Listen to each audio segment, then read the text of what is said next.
خلق السماوات بغير عمد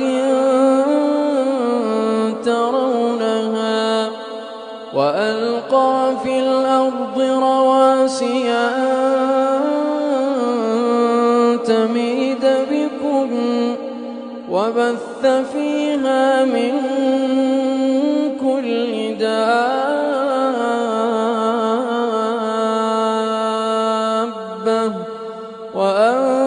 وأنزلنا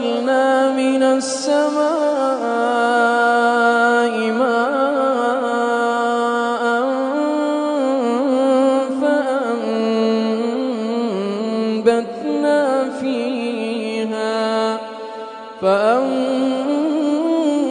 فأنبتنا فيها من